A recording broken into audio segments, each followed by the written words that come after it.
रुखमाधव कटवाललाई जुन कारबाही गरे हामी तुरुन्तै कारबाही गर्नुपर्थ्यो। एमालेलाई त्यति विश्वास गर्ने हुँदैन थियो।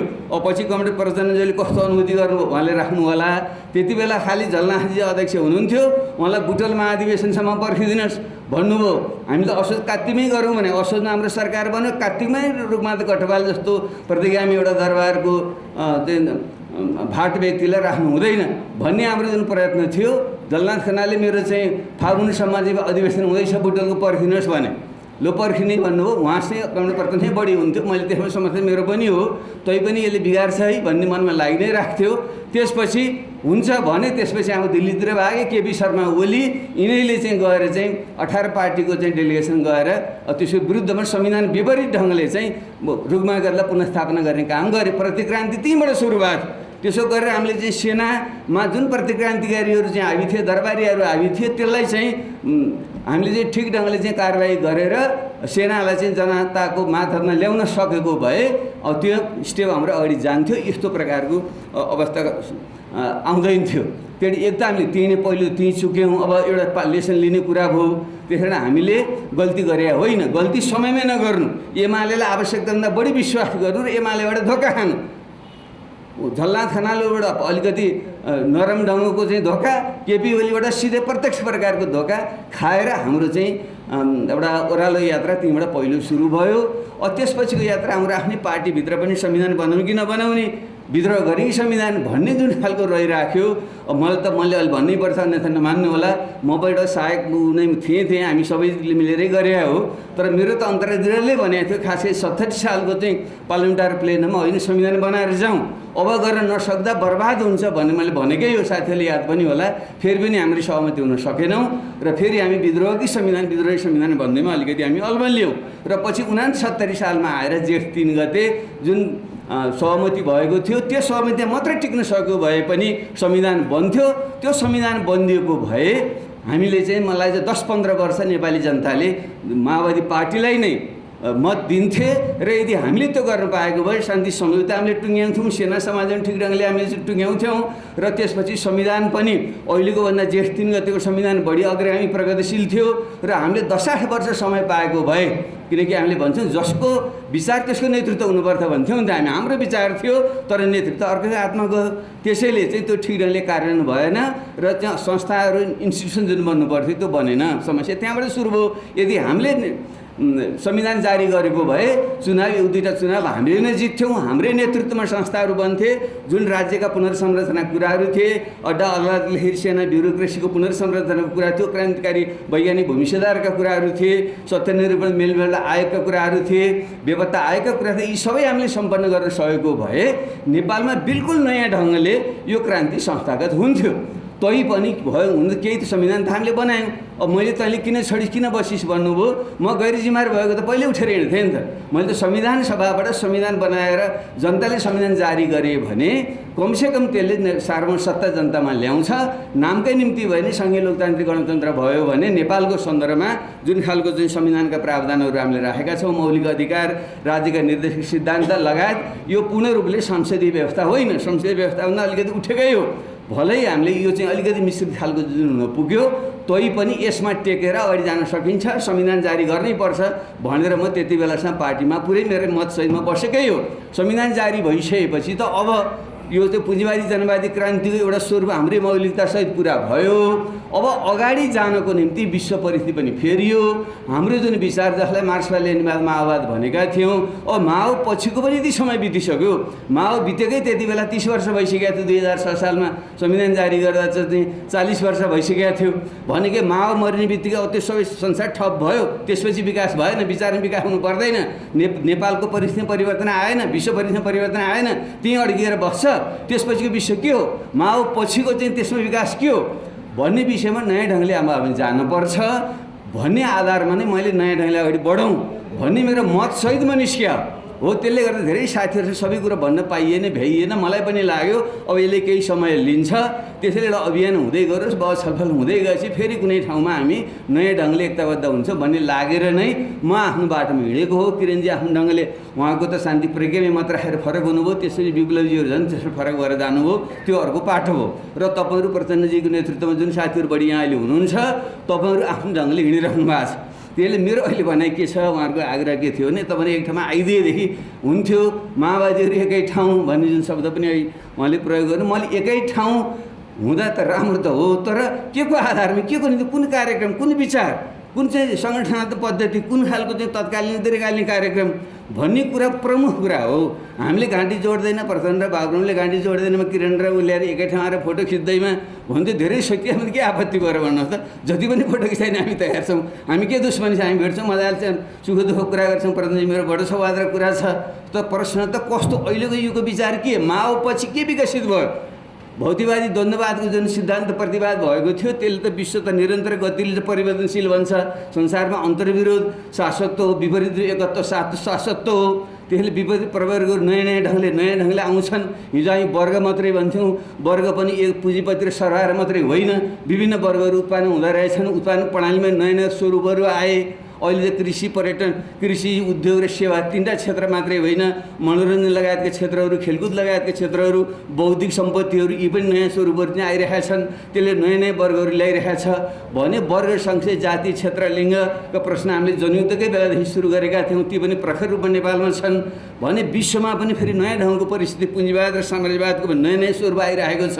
छरछिमेकी नै भारत र चीनको जुन खालको चाहिँ प्रभुत्व यहाँ बढ्दै गएको छ, त्यसले ल्याउने प्रभाव सबैले हेरेर हाम्रो विचारलाई अलिकति माथि नउठाइ हुँदैन। दर्शनको हिसाबले पनि माओ पछिको एउटा नयाँ विचारको विकास गर्नु छ। भौतिकवादी द्वन्द्ववादमै टेकेर हो, त्यसलाई छोडेको छैन। तपाईँले मार्क्सवाद छोड्यो भन्नु मैले यो वाद कतिवटा भन्ने भनेर मार्क्स भनिन्छ, मार्क्सवाद, लेनिनवाद, माओवाद भने त्यसपछि अर्को वाद थप्नु भयो, फेरि अर्को वाद, पछि छोरा नाति पनातिको पालासँग त वादैवादको भराइ हुने भयो। त्यो भनी साध्यै नहुने भयो। त्यसैले ती शब्दहरू उहाँहरूकै योगदान भनौँ, मार्क्स, लेनिन, माओ लगायतका भोलिसम्म जति पनि आउने हुनुहुन्छ विचारक चिन्तकहरू, उहाँहरूकै योगदानलाई लिएर चाहिँ जाउँ भन्न मात्रै खोज्या मैले यसलाई साथै छोडिदियो भन्नुभएको छ। अब मैले कहाँ छोडेको छैन भने मा कहाँ चिस्याउँदै हिँड्ने भन्नुहोस् त। मैले त्योभन्दा अगाडि जाउँ भन्ने मेरो चाहिँ आग्रह हो। त्यसैले साथीहरू एक ठाउँमा आउने भन्ने कुरो सदा अत्यन्त राम्रो छ। भावनात्मक ढङ्गले चाहिँ सुरुको चाहिँ चेत माओले भने जस्तो मान्छेको चाहिँ चेत पहिले त एउटा भावनात्मक ढङ्गले पहिले हुन्छ, त्यसलाई विवेकसँग त ज्ञानमा बदल्नुपर्छ। पहिले त पर्सेप्टिभ इमोसनल खालको चाहिँ आउँछ, भावना आउँछ, परिकल्पना हुन्छ, तर पछि त्यसलाई विवेकसङ्गत ज्ञानले ऱ्यासनल नलेजको रूपमा उठाएपछि नै त्यसले एउटा विज्ञानको रूप लिन्छ भन्ने हो क्या। त्यसै भएको हुनाले भावनाको अक्षम साथीले भनेको कुरा सही छ, तर त्यो भावनाले ज्ञान र थरी मान्छेहरूले मार्क्सवाद पुरानो भयो भनेर 1000 पटक भनिसके। यो लेनिनको बेलाको कुरा हो, यो चाहिँ अक्टोबर क्रान्ति भन्दा पहिलाको कुरा हो, भनिसके र 1000 पटक गलत मार्क्सवाद विज्ञान हो, यो पुरानो हुने होइन, यो त विकसित हुँदै जाने, परिमार्जित हुँदै जाने कुरा पो हो भनेर त्यसको खण्डन भइसक्यो। यो विज्ञान नै हो भनेर त्यसको खण्डन भइसक्यो। तर अहिले 1001 पटक फेरि मार्क्सवादी भन्नेहरू, मार्क्सवादी होइन कि मार्क्सवादी, अवसरवादीहरू फेरि मार्क्सवाद पुरानो भयो, अब यसलाई नयाँ बनाउनु पर्छ भनेर बडो विद्वान भनेर आफूलाई प्रस्तुत गर्दै भन्न थाले। त्यसकारण उहाँले भन्नुभयो, लेनिनले म 1001 पटक फेरि त्यसको खण्डन गर्न बसेको छु भन्नुभएको थियो। मलाई त्यही सम्झना भइरहेको छ। हाम्रो बाबुरामजीले जब नयाँ भन्नुहुन्छ, यो के नयाँ रहेछ, यो नयाँ हुने कसरी हो? उहाँको फेरि सबै व्यवहार गतिविधि नयाँमा छ कि पुरानोमा भन्दा म चाहिँ त्यही 1000 पटक खण्डन भइसकेको कुरा उहाँले दोहोऱ्याउनु भएको छ र हामी नेपाली मान्छेहरू चाहिँ यिनीहरूले बुझ्दैनन् भन्ठान्नुहुन्छ क्या। उहाँले यी सबै नपढे लेखेकै धेरै बुद्धि भएका छैनन् भन्ठान्नुहुन्छ र अनि म जाने छु जस्तो गर्नुहुन्छ र बिगार्नुहुन्छ। त्यसकारण मलाई यो यस्तो बहस नगराए हुन्थ्यो भन्ने लाग्थ्यो कि यो बहस गराएर झन् बाबुरामजी र मेरो दूरी बढ्ला भन्ने डर भयो क्या मलाई। उहाँले भनिराख्नु भएको छ नि, आफ्नो मञ्चबाट मन लागेको कुरा भन्न पाउनु भएकै छ, हामीले केही खण्डन नि गरेका छैनौँ, ठिकै छ नि। उहाँले भन्दै जानुहुन्छ, भन्दा भन्दै थाक्नुहुन्छ भन्ने थाकिसक्नु आउनु भएको थियो। यस्तो कार्यक्रममा बोल्याउनुहुन्छ अनि उहाँले ठान्नुहुन्छ म भनेर फेरि उहाँलाई आउँछ एउटा भन्नै पर्यो बिचरा उहाँले पनि, अनि मलाई पनि भन्न पर्यो। अब यहाँ आज किरणजी र विप्लवजी आउनुभयो न, राम्रो भयो। किन त्यो बहस गराउनु पर्यो यस्तो मञ्चमा? आफ्नो आफ्नो मञ्चबाट बोले भइहाल्यो, आफ्नो आफ्नो किताबमा लेखे भइहाल्यो। गर्दै जाँदा हामी सबैले रियलाइज गर्ने ठाउँमा आएपछि हामी सहकार्यमा जम्मा हुन्छौँ, मोर्चा बनाउनेतिर केन्द्रित हुन्छौँ, अनि नेतृत्व तहमा कार्यकर्ता तहमा बसेर कुरा गरे हुन्छ, कुरा गर्दा मिल्न सक्छ। मैले यो कुरा धेरैचोटि भनेको छु, तपाईँहरूले पनि सुन्नुभयो होला। धेरै प्रयोगहरू यो बिचमा भए। एउटा त जनयुद्ध त एउटा आफैमा एउटा महान र ऐतिहासिक क्रान्ति नै हो। त्यसको महानता, त्यसको ऐतिहासिकता, त्यसको गम्भीरता नेपालको इतिहासमा धेरै वर्षसम्म रहन्छ। हामीले गल्ती गरे पनि, हामीले बाटो अलिकति बिराए पनि जनयुद्धको ऐतिहासिकता कम हुँदैन। त्यसले स्थापित गरेका विचार मूल्य मान्यताहरू कम हुँदैनन्। त्यसमा शहादत प्राप्त गर्ने महान शहीदहरूको बलिदान खेर जाँदैन। त्यसमा बेपत्ता योद्धाहरूको त्याग र बलिदान खेर जाने होइन, घाइते अपाङ्गहरूको खेर जाने कुरा होइन। इतिहासको निर्माणमा मार्क्सले भने जस्तै एउटा पिँढीले त्यसलाई बिर्साउन खोज्यो, झुक्क्याउन खोज्यो भने पनि फेरि अर्को पिँढी आउँछ र उजिनेर कङ्काल निकाले झैँ फेरि शहीदहरूलाई निकालेर तिनलाई अगाडि राखेर चाहिँ आन्दोलन अगाडि बढ्छ भन्ने नै सत्य हो। वैज्ञानिक कुरा त्यो हो। त्यसकारण त्यो शहीदहरूले गरेको बलिदान खेर जाँदैन। मैले गल्ती गरेँ, मैले बाटो छोडेँ भने पनि त्यसको महानता चाहिँ कम हुँदैन। अर्कोले गरे पनि त्यसको महानता कम हुँदैन। एउटा के कुरा साँचो हो भने माओवादी जनयुद्धलाई जनयुद्ध चलिराख्दा त्यसलाई आतङ्ककारी, आपराधिक भनेर रात दिन राज्यको तर्फबाट प्रचार गरियो, प्रहार गरियो र राज्य पुरै शक्ति लगाएर त्यसलाई सखाप पार्नको लागि घेरा हाल्ने र सखाप पार्ने रणनीति अन्तर्गत पटक पटक अपरेसनहरू गरियो। हामी सबै भुक्तभोगी नै छौँ। हामीले त्यसको प्रतिवाद गर्ने बेलामा घेरा तोड्ने र प्रतिरोध गर्ने रणनीति हामीले अपनायौँ र हामी जनतासँग एकाकार भएर जनतासँगै बसेर लडाइँलाई बडो मौलिक ढङ्गले अगाडि बढायौँ। त्यो महान छ। त्यति बेला चाहिँ यसलाई आपराधिक हो, आतङ्ककारी भन्ने मान्छेहरू अहिले पनि त्यही भन्छन्। हामी शान्ति प्रक्रियामा आयौँ, निर्वाचनमा गयौँ, सहभागी, विभिन्न टुटफुटहरू भयो। हामीले एकले अर्कालाई सकेसम्म आलोचना गऱ्यौँ। त्यो बिग्रियो भन्यौँ, ऊ बिग्रियो भन्यौँ, हामी सही छौँ भन्यौँ, मैले गर्छु भन्यौँ, सबै भन्यौँ, के भन्यौँ। तर प्रतिक्रियावादीको नजरमा चाहिँ फेरि हामी सबै एउटै छौँ। यी माओवादीहरू 17,000 मान्छे मारेका यो अपराधीहरू भन्नेमा चाहिँ फेरि उनीहरू एकमतै छन्। उनीहरूले त्यही भन्छन्, त्यही गरिराखेकै छन्। उनीहरूको लागि के प्रचण्ड, के किरण, के विप्लव एउटै छ। बाबुराम अलि फरक छन्। स्कुलकै कुरा गर्ने हो भने जता भए पनि किरणजी, विप्लवजी, हामीहरूको स्कुल चाहिँ एउटै हो। हामीलाई मन परे पनि नमन परे पनि, अहिले कतिलाई ठिक लाग्ला नलाग्ला, बाबुरामजीको स्कुल त्यति बेला पनि अलिकति फरक स्कुल हो। तर मैले बाबुरामजीलाई पनि लिएर जानुपर्छ, यो पनि भिन्न मत र विचार प्रवृत्तिको रूपमा क्रान्तिको लागि आवश्यक छ भन्ने ठान्थेँ। जनयुद्धको तयारीको बेलामा पनि, जनयुद्धभरि पनि, शान्ति प्रक्रिया आएपछि पनि। र मेरो हातबाट मैले कसैलाई कारवाही गरेर जाऊ कसैलाई पनि भनेको होइन। सबैको आफ्नो आवश्यकता, महत्त्व छ, सबैको आफ्नो भूमिका छ, सबैको कन्ट्रिब्युसनको कारणले जनयुद्ध भएको हो र त्यसको मुख्य नेता चाहिँ म नै हो। कसैलाई मन परे पनि मन नपरे पनि। तर मैले आजकल भनेको तपाईँहरूले सुन्नुभएको छ, हामी सबैले समीक्षा गर्न जरुरी छ, आत्मसमीक्षा गर्न जरुरी छ। र सबभन्दा पहिला त मैले नै गर्न जरुरी छ भनेको छु मैले। र आत्मसमीक्षा सहित कहाँ त्रुटि भयो त हामी वैज्ञानिक समाजवादको रणनीतिलाई अङ्गीकार गर्ने, क्रान्तिलाई नयाँ तरिकाले अगाडि बढाउन चाहने र त्यसप्रति इमान्दार, मार्क्सवाद, लेनिनवाद, माओवादप्रति इमान्दार हुन चाहने विभिन्न प्रयोगहरू त हामीले गऱ्यौँ।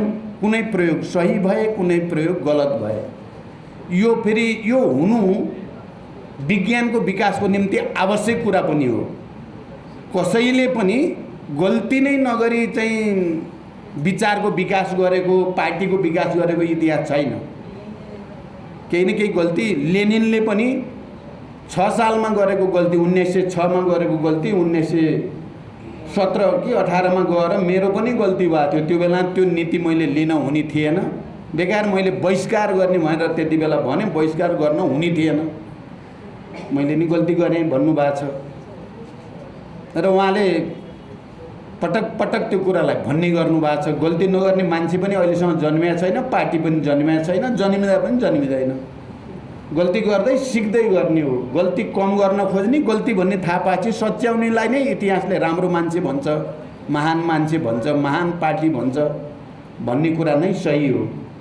त्यस कारण म भन्दैछु कि केही त्रुटि त भयो। वैज्ञानिक समाजवाद लागू गर्ने क्रममा, क्रान्तिकारी मार्क्सवाद लागू गर्ने क्रममा मैले मेरो उद्देश्य पवित्र भए पनि यदि मेरा स्टेप चाहिँ वैज्ञानिक वस्तुवादी भएनन् भने त्यसले अपेक्षित परिणाम दिँदो रहेनछ भन्ने चाहिँ मैले सिकेँ। मैले यहाँ के भन्न खोज्छु लामो व्याख्या नगरी भने, अस्ति हामी यो चाहिँ प्रतिगमन विरोधी आन्दोलनमा जनतालाई अपिल गऱ्यौँ, लाखौँ जनता सडकमा ल्याइयो। झन्डै झन्डै 62-63 को आन्दोलनको झझल्को दिने गरी लाखौँ नै हाम्रो आह्वानमा देशभरिबाट जनता काठमाडौँमा केन्द्रित भए र हामीले चाहिँ यो सङ्घीय लोकतान्त्रिक गणतन्त्र उल्ट्याउने र धर्मनिरपेक्षता उल्ट्याउने, समावेशी समानुपातिक थोरै भए पनि पूर्ण त यो छैन, त्यसलाई पनि उल्ट्याउने षड्यन्त्रलाई परास्त गर्नुपर्छ भनेर हामी लाग्यौँ। जनताको साथ समर्थन र सबै सकारात्मक र सन्तुलित सबै शक्तिहरूको सहयोगले त्यो प्रतिगमन तत्कालको लागि पराजित पनि भयो। यो गठबन्धन बनाउने क्रममा ठुलो बैठक, ठुला सबै नेताहरू हामी एक ठाउँमा केन्द्रित थियौँ। मलाई चाहिँ सबैले, ती वामपन्थी पनि, लोकतान्त्रिक भनौँ या प्रजातान्त्रिक काङ्ग्रेसका नेताहरू पनि सबैले, होइन प्रचण्डजी तपाईँले केपीसँग एकता गरेर के पाउनुभयो, खोइ त केही पनि त भएन, झन् बर्बाद पो भयो त भन्नुभयो। मैले अब के भन्ने, अब त्यहाँ लामो व्याख्या गरेर यो पाएँ त्यो पाइनँ भन्ने पनि केही कुरा भएन। मलाई फ्याक्ट के भन्न आयो भने ज्ञान पाएँ भने मैले ज्ञान प्राप्त गरेर आएँ। यो ज्ञान अब यो देशको लागि पनि लाभदायक हुनसक्छ, तपाईँहरूको लागि पनि लाभदायक हुनसक्छ, जनताको लागि पनि लाभदायक हुनसक्छ। यदि तपाईँहरूलाई मैले केपीसँग एकता गरेर पाएको ज्ञान राम्रोसँग सुन्न चाहनुहुन्छ भने सबैलाई फाइदाजनक हुन्छ। म माओवादी आन्दोलनका सबै साथीहरूलाई तपाईँहरूले नि ज्ञान प्राप्त गर्नु भएको छ भन्ने छ मेरो। गुणराजजी, यहाँ इन्द्रमोहनजी पनि हुनुहुन्छ, तपाईँहरूले पनि ज्ञान प्राप्त गर्नुभएकै छ, मैले पनि ज्ञान प्राप्त गरेँ। बसेर ज्ञान साटासाट गरौँ। अब समय आयो क्या ज्ञान साटासाट गर्ने। त्यसो भए हामी अलि महाज्ञानी भइन्छ होला नि त। सबै ज्ञान जोडेपछि त सबैका कहाँ त्रुटि रहेछन्, कहाँ राम्रा रहेछन्, कसको कुन चाहिँ पक्षले सकारात्मक योगदान गर्यो, कसको कुन पक्षले नकारात्मक भूमिका खेल्यो भन्ने कुराको माओवादी भएर जनयुद्धप्रति सम्मान गर्ने भावसहित, निष्ठासहित समीक्षा गर्न बस्यो भने चाहिँ त्यो ज्ञान हामी सबैले प्राप्त गरेकै छौँ क्या। नेकपाको रूपमा विप्लवजीको नेतृत्वमा नै ज्ञान प्राप्त भएकै देख्छु म आजभोलि। खै म बिग्रिन लाग्यो कि सच्चिन लागेको थाहा छैन, ज्ञान प्राप्त भएकै देख्छु। अब किरणजीले कति ज्ञान प्राप्त, अब किरणजी अलि धेरै नै ज्ञानी भएको हुनाले धेरै उहाँलाई प्राप्त गर्न पर्या छैन कि गर्नु भएको छ कि छैन, धेरै कुरा हुन त पाएको छैन। तर पनि उहाँसँग हुने साथीहरूले ज्ञान त प्राप्त गर्नु भएकै होला भन्न ठान्छु म चाहिँ।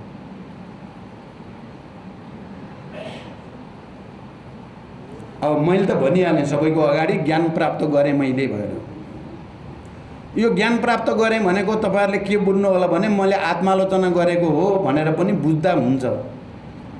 मैले आफैले त्रुटि भयो भन्न खोजेको हो भनेर बुझ्दा हुन्छ। र फेरि वर्ग जनता, हाम्रो जनयुद्ध, हाम्रा महान नाराहरू, एजेन्डाहरूलाई नयाँ सिराबाट अगाडि बढाउने आजको अन्तर्राष्ट्रिय परिस्थिति, राष्ट्रिय परिस्थिति, विज्ञान प्रविधिको विकास, यो सबैको नयाँ संश्लेषण गरेर वैज्ञानिक समाजवादमै केन्द्रित भएर अगाडि जाने भनेको हो। अब त्यसको निम्ति हामीले अहिले भर्खरै फेरि जादु हुन्छ पनि भन्न नठानौँ, किन हामी धेरै तन्केका छौँ, धेरै भनेका छौँ, धेरै गरेका छौँ। ती भनिएका, तन्किएका र गरेका कुराहरूलाई एक ठाउँमा राखेर ठन्डा दिमागले समीक्षा गर्न थालियो भने हामी एकै ठाउँ नहुनुपर्ने कारण छैन।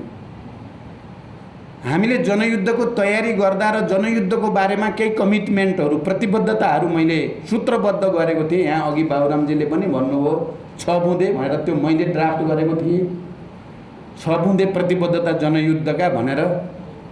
ती प्रतिबद्धताहरू चाहिँ लिपिबद्ध गर्दै गर्दा, जनयुद्धको योजना, पहिलो योजना बनाउँदै गर्दा, त्यस सम्बन्धी कार्यक्रमहरू निर्माण गर्दै गर्दाका सबै अनुभूतिहरू हामीसँग छन्, अनुभवहरू हामीसँग ताजै छन्, हामी नै हो।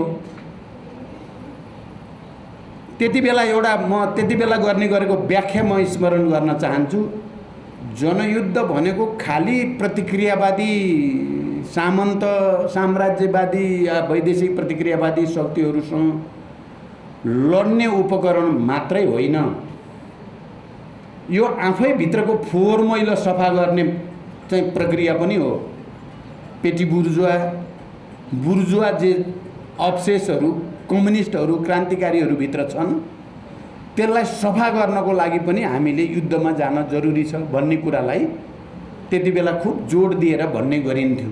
हामी भित्रकै फोहोर मैला सफा गर्ने प्रक्रिया पनि हो यो, र प्रतिक्रियावादीहरूलाई परास्त गर्ने प्रक्रिया पनि यो हो यो भनेर भनिन्थ्यो। हामी त्यही अनुसार अगाडि बढेको हो। हामी जति बेला त्यो कुराको उठान गर्दै थियौँ, त्यो हाम्रो मात्रै चाहिँ कन्ट्रिब्युसन, हाम्रो मात्रै बुद्धिको या हाम्रो मात्रै विवेकको परिणाम थिएन। त्यो अन्तर्राष्ट्रिय कम्युनिस्ट आन्दोलनमा त्यति बेला चलिरहेको बहस, त्यति बेला चलिरहेको युद्ध या क्रान्ति विभिन्न देशमा, त्यसमा हाम्रो दक्षिणी एसियाकै कुरा गर्ने हो भने भारतका विभिन्न क्रान्तिकारी पार्टीहरूले चलाइरहेका सशस्त्र सङ्घर्षहरू, जनयुद्धहरू, श्रीलङ्कामा भएको तमिलहरूको एउटा सशक्त सशस्त्र विद्रोह, त्यसको प्रभाव, भारतकै विभिन्न ठाउँमा भएका राष्ट्रिय मुक्ति आन्दोलनहरू, युद्धहरू, त्यसको प्रभाव, अनि टर्की, फिलिपिन्सदेखि पछिल्लो चरणमा पेरुको चाहिँ सशक्त रूपले अगाडि बढेको माओवादी जनयुद्ध, उभारको रूपमा गएको कुरा, अनि कोलम्बियादेखि साउथ अफ्रिकासम्मका त्यति बेलाका वर्ग सङ्घर्ष र आन्दोलनका उतार चढावहरू, यी सबैको संश्लेषण पनि थियो नेपालको माओवादी जनयुद्ध। त्यो सबैको प्रभाव पनि थियो त्यसभित्र। त्यो एक्लै माओवादी पार्टीले र त्यसका नेताहरूले मात्रै आविष्कार गर्न सक्ने कुरा पनि थियो न, गरेको कुरा पनि होइन। त्यो अन्तर्राष्ट्रिय कम्युनिस्ट आन्दोलन, अन्तर्राष्ट्रिय वर्ग सङ्घर्ष, राजनैतिक आन्दोलनको प्रभाव समेतबाट त्यो प्रेरित थियो। र अहिले हामी जति बेला शान्ति सम्झौतातिर आउने र शान्ति प्रक्रियातिर चाहिँ प्रवेश गर्ने ठाउँमा पुग्यौँ, त्यति बेला परिस्थिति धेरै फेरिएको थियो। मैले भनेका यी सबै आन्दोलनहरू करिब करिब कतिपय ठाउँमा पुरै पराजित भए, ध्वस्तै भए, कतिपय ठाउँमा एकदम रक्षात्मक ठाउँमा धकेलिए, कतिपय ठाउँ एकदम कमजोर भएर गए। त्यस्तो परिस्थितिमा हामीले अब यतिसम्म ल्याएको यो आन्दोलनलाई कसरी रक्षा गर्न सकिएला? यो आन्दोलनले नेपालका उत्पीडित वर्ग, जाति, क्षेत्र, लिङ्ग, समुदायलाई केही न केही दिन सकियो, दियो भनेर स्थापित गर्न सक्दा फेरि नयाँ सिराबाट उठाउन सकिन्छ क्रान्तिलाई। हामी सबै नसिद्धतासम्म लडी मात्रै राख्ने, जे त पर्ला भन्यो भने चाहिँ मैले त्यति बेला के देखेँ त भने हाम्रो पनि हालत खस्ता नै हुन्छ भन्ने देखेपछि त मुख्य नायक भनेको मान्छेले नै परिस्थिति अनुकूल भइरहेको छैन है। योभन्दा बढी बल गर्न खोज्यो भने बुमर्याङ गर्छ, उल्टो हान्छ, धेरै मरिन्छ। अझ 15, 20, 30 हजार, 40 हजार मान्छे मर्न त सकिने भयो हामी। जित्छौँ त भन्दा त जित्न चाहिँ गाह्रो पर्ने अन्तर्राष्ट्रिय परिस्थिति छ है, क्षेत्रीय परिस्थिति छ है भनेपछि त छल्न पर्यो। हामी हिँड्दा हिँड्दै बाटोमा एम्बुसमा पर्न लाग्यो भन्ने थाहा पाएपछि दुश्मनले घेरा हालेको छ यो बाटोमा भने त्यही बाटो हिँडिरहेको छु, जेत्त पर्ला भन्ने त त्यो मृत्युपत्रमा हस्ताक्षर गरे जस्तो हुन्छ नि, मर्न हिँड्या जस्तो। आन्दोलन त त्यस्तो त हुँदैन भन्ठाने मैले, र मैले बाटो छल्छु भन्दा भन्दै यहाँ आइपुगियो। मैले क्रान्ति छल्छु भने होइन, दुश्मनलाई छल्छु र अगाडि जान्छु भन्दा भन्दै यहाँ आइपुग्यो हो। अब मेरो यो इमान्दार प्रयास हो भन्ने ठान्नुहुन्छ, यसमा भएका गल्तीको समीक्षा गर्न तयार हुन सकिन्छ। इन्टेन्सनल्ली खराब हो भन्ने ठान्नुभयो भने चिज अर्कै हुन्छ। मैले त त्यस्तो ठान्दिनँ, इन्टेन्सनल्ली भन्ने ठान्दिनँ, तर केही त्रुटि त भएका छन् जसको गम्भीरतापूर्वक समीक्षा गर्न जरुरी छ, र त्यो समीक्षा हामीहरू नै बसेर गर्ने हो, अरूले गरिदिएर हुने होइन। हामीले अहिले अन्तर्राष्ट्रिय परिस्थितिको समीक्षा गर्ने पनि हामीले नै हो, राष्ट्रिय परिस्थितिको समीक्षा गर्ने पनि हामीले नै हो। अहिले एकचोटि फेरि प्रतिक्रियावादीहरूले माओवादीलाई खुब हेप्न थालेका छन्। यिनीहरू टुटे फुटे सिद्धिए भन्न थालेका छन्। तर हामी जतिसुकै चिरा भए पनि प्रतिक्रियावादीलाई के लाग्छ भने माओवादी भनेको र त्यसको नेतृत्व भनेको प्रचण्डै हो भन्ने लाग्छ क्या उनीहरूलाई। त्यहाँ सताउन पर्ने मुख्य मान्छे प्रचण्डै हो भन्ने छ अहिले पनि। पोहोर सालदेखि घेरा हाल्न खोजेको, सखाप पार्न खोजेको यही हो। मैले अब ठिक छ फेरि एकचोटि घेरा तोड्ने र लडाइँ लड्ने हो भने नयाँ जनयुद्धमा म त गएँ भनेर सुरु गरे हो। फेरि एउटा नयाँ जनयुद्ध सुरु गर्न पर्छ भने म त हाम फालेँ भनेको छु। अहिले तपाईँहरूले सायद सुन्नुभएको होला, अहिले नै हतियार बोक्ने र भूमिगत जाने त मैले सोचेको छैन, तर नयाँ खालको जनयुद्धको खोजी चाहिँ गर्नु छ। यो प्रतिक्रियावादी यसरी नै हेप्ने हो, हामीलाई यसरी नै घेरा हालेर सखा पार्ने हो भने, लाखौं जनता लिएर सडकमा हामी मिलेर उत्रिने हो भने अहिले पनि यस्ता यिनीहरूका दलाल पुँजीपतिका निर्वाचन प्रणालीहरूलाई ध्वस्त पार्दिन सकिन्छ। हामीले यिनीहरूले बनाएको शासकीय स्वरूपलाई चाहिँ फेर्दिन सकिन्छ। हामीले हाम्रो वर्ग जाति क्षेत्र लिङ्ग समुदायको पहिचान र अधिकारलाई धेरै माथि पुर्याउन सकिन्छ।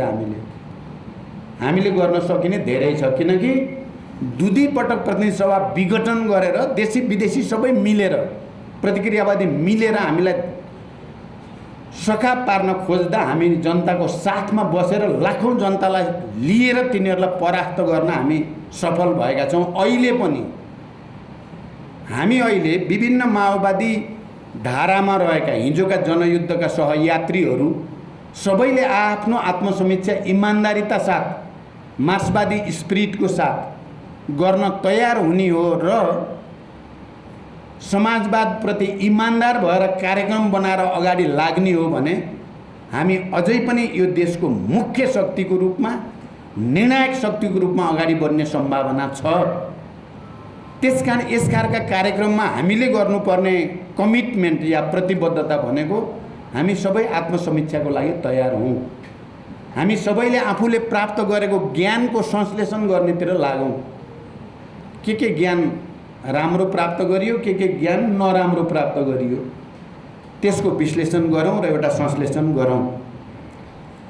त्यसो भएर मेरो साथीहरूलाई, मलाई, बाबुरामजीलाई, किरणजीलाई, विप्लवलाई एकै ठाउँमा ल्याएर बस यसरी चाहिँ गराउनु आवश्यक छैन। त्यसले बिग्रिने देखेको छु मैले। आफ्नो ठाउँमा भनिएकै छ नि, कसको मुख कसले थुनेको छ र। आफ्नो ठाउँमा भनौँ, हामी बस्दाखेरि समीक्षा गर्ने गरी बसौँ, त्यो चाहिँ बढी बुद्धिमानी होला। यहाँ ल्याएर बाबुरामजीले भन्नुभयो म चाहिँ अरूभन्दा फरक भनेपछि मैले नि भन्नुपर्छ। किरणजीले आएर भन्नुहुन्छ फेरि नयाँ जनवाद बाहेक यो दुनियाँ सब भ्रम हो भन्नुभयो भने मैले पनि अब यो बौद्ध भिक्षु रहेछ घन्टी बजाइराख्नुहोस् भनिदिन्छु मैले नि। अनि अर्कोले भन्यो भने यो सहमतितिर जाने बाटो हुँदैन यो, त्यहाँदेखि यो नगरौँ भन्ने मेरो अनुरोध छ। केही फाइदा हुनेवाला छैन। अलि राम्रो हुन लाग्छ बिग्रेला कि भन्ने डराएर भनेको मैले। अब एकजना साथीले मलाई सोध्नु भयो यो चाहिँ के अरे हाम्रो सरकार चाहिँ जाने सेनालाई कारबाही गर्ने हतियार व्यवस्थापन सेना समायोजनको के सम्बन्ध थियो, बाबुरामजी प्रधानमन्त्री भएको बेलामा हतियार र सेना समायोजन भयो, त्यसको र रुखमाङ्गत कटुवालवाला प्रकरणको के सम्बन्ध छ भने व्याख्या गर्नु पर्यो भनेर सोध्नु भएको छ। म के भन्छु, म आज यो व्याख्या गर्दिनँ। मैले यो व्याख्या गरेँ भने झन् बिग्रिन्छ माओवादी आन्दोलनको एकता सहकार्य मोर्चा। मैले गर्न हुँदैन अहिले, म कुनै बेला गरौँला, कुनै बेला आएपछि गरौँला, त्यो गर्न पनि पर्छ। तर आज मैले भने या त मैले झुटो भन्न पर्छ, झुटो भन्न त भएन नि। अब यत्रो मञ्चमा अब जनयुद्धको त्यत्रा गीत कविता लेख्नु भएको छ, पुस्तक विमोचन भएको छ, जनयुद्धको महानताबारे कुरा गरिएको छ, अनि भित्रको तितो कुरा मैले भने साँचो भने पनि बिग्रिने, झुटो भन्न चाहिँ नहुने भएपछि नभन्नु नै श्रेयस्कर छ। आज तपाईँले जे सोध्नु भएको छ अब चाहिँ कुनै बेला म भनौँला। हाम्रो आन्दोलन बिग्रिएको बाहिरकाले त बिगार्न खोजेकै हुन्। हिजो जनयुद्धको बेलामा पनि मैले भने जस्तै घेरा हाल्ने सखाप पार्ने गर्न खोजेकै हुन्। नेताहरूलाई त तर उता बाँड्न सकिन्छ कि भन्ने षड्यन्त्र पनि गरेकै हुन्। तर हामी छलफल गर्दै बहस गर्दै एकअर्काबाट सिक्दै मिलाउँदै अनेक गर्दै हामीले आफ्नो एकता बचाउन सफल भएकै हुनाले जनयुद्धले नेपालमा एउटा ऐतिहासिक राजनीतिक परिवर्तनको वाहकको रूपमा सम्मानित हुने मौका चाहिँ पाएकै हो। हामी पराजित भएर भागाभाग भएको स्थितिका छैनौँ। हामी जितेको जस्तो पनि नजितेको जस्तो पनि बडो विचित्रको स्थितिबाट गुज्रेका छौँ नि। यो बिचमा माओवादी भन्नै नपाइने, भन्नै नसकिने त छैनौँ। हामी सबै भनेका छौँ, अझ म राम्रो माओवादी, त्यो राम्रो माओवादी भन्न पाइया छ। त्यो पनि जनयुद्धकै कारणले भयो हो कुरा भन्नुभयो त। त्यसो भएर मलाई के लाग्छ भने अहिले पछि यता आइसकेपछि हामी सबै खुला भइयो। म पनि खुला, किरणजी पनि खुला, बाबुराम पनि खुला, विप्लव पनि खुला, बादल पनि खुला, सब खुला भइसकेपछि को कति पानीमा रहेछ भन्ने पहिला त हामी सब भूमिगत थियौँ। रोल्पा हुन्थ्यौँ, रुकुम हुन्थ्यौँ, इन्डियाका विभिन्न ठाउँमा भूमिगत डेनहरूमा हुन्थ्यौँ, जनतासँग हुन्थ्यौँ, कार्यकर्तासँग हुन्थ्यौँ, दुश्मनसँग धेरै भेट हुँदैन थियो। यी चाहिँ पत्र पत्रिका र विचारमा मात्रै भेट हुन्थ्यो, सङ्घर्ष हुन्थ्यो। कसैलाई उनीहरूले नाडी छाम्न पाउँदैन थियो। हाम्रो कसलाई के भनिदिएपछि चाहिँ फुटाउन सकिन्छ भन्ने थाहा पाउन सक्दैन थिए। यता आएपछि सबै खुला भएपछि के भयो, सबैलाई प्रतिक्रियावादीका विभिन्न गुटले समाते। आज गयो, भोलि गयो, कुरा गर्यो, तपाईँ त यस्तो, तपाईँ पो महान हो त, यो सब बिगार्ने त प्रचण्ड हो भनेर लगाइदिए एउटालाई। तपाईँ भने यो जनयुद्ध त तपाईँले गरे, तपाईँ जस्तो विद्वानलाई हेर त यो प्रचण्डले कस्तो अप्ठ्यारा राखिदिएको छ भनेको छ। अर्कोलाई गएर भनेको छ फेरि तपाईँ हो नि कमान्डर त, तपाईँलाई हेर्नुहोस् त घेरा हाल्न खोजेका यिनीहरूले भनेर मलाई आज भनेको छ, भोलि भनेको छ। यसो हेर्दाखेरि हो जस्तो साँच्चै मलाई सिद्ध्याउन खोजेको छ नि। क्या हो साथीहरूले त भने जस्तो मलाई पनि हुने। अर्कोलाई के हुने भन्दाखेरि ओहो तपाईँ त यस्तो युवा इनर्जेटिक सबै त तपाईँ हो नि। यो भन्ने सामन्तहरू, दलालहरू, नोकरशाहहरू, विदेशीहरूको चाहिँ पुरा फौज देखेँ मैले। हामीले इमान्दारिता साथ स्वीकार्ने र नस्वीकार्ने त एउटा कुरा हो, तर हो यही। यो कुरा लेनिनले मार्क्सवाद र समाजवादी आन्दोलनमा फुट भन्ने लेखमा बडो सुन्दर ढङ्गले कसरी प्रतिक्रियावादीहरूले कम्युनिस्ट आन्दोलनभित्र, समाजवादी आन्दोलनभित्र फुट पार्छन्, नेताहरूलाई दसतिर तान्छन् भन्ने बारेमा जे भन्नुभएको थियो आज फर्केर त्यो पढ्छु म कहिलेकाहीँ। हाम्रो ठ्याक्कै हाम्रै चित्र लेनिनले भने जस्तो लाग्छ। हामीलाई पो भनेर चाहिँ लेनिनले त सारा समाजवादी आन्दोलनमा फुट ल्याउनको लागि प्रतिक्रियावादीहरूले कति धेरै लगानी गरे, कति मेहनत गरे, कति सफल भए। हामी चाहिँ सफल भइएन। हामी उनीहरूले त्यसो गरे पनि हामी त्यस्तो नहुन सकेको भए त हुन्थ्यो नि। हामी त्यस्तो नभएर होइन है, फटाहरूले हामीलाई फुटाउन खोजेका छन्, हामी माओवादीहरूलाई दसतिर पार्न खोजेका छन्। हामी हुन्नौँ भनेर चाहिँ हुन सकेको भए त अहिलेसम्म उनीहरू धेरै परास्त हुन्थे। तर हामी चाहिँ कुनै न कुनै रूपमा प्रभावित भयौँ। आज आत्मसमीक्षा गर्नुपर्ने एउटा विषय यो छ। मैले अहिले ज्ञान प्राप्त गरियो भनेको कस्तो ठग्दा रहेछन् भन्ने अब हामीलाई थाहा भयो क्या। कसरी हामीलाई ठगेर चाहिँ हामीलाई दसतिर पार्दा रहेछन् फटाहरूले भन्ने कुराको ज्ञान प्राप्त भयो नि त। यो ज्ञान प्राप्त हुन त सानो कुरा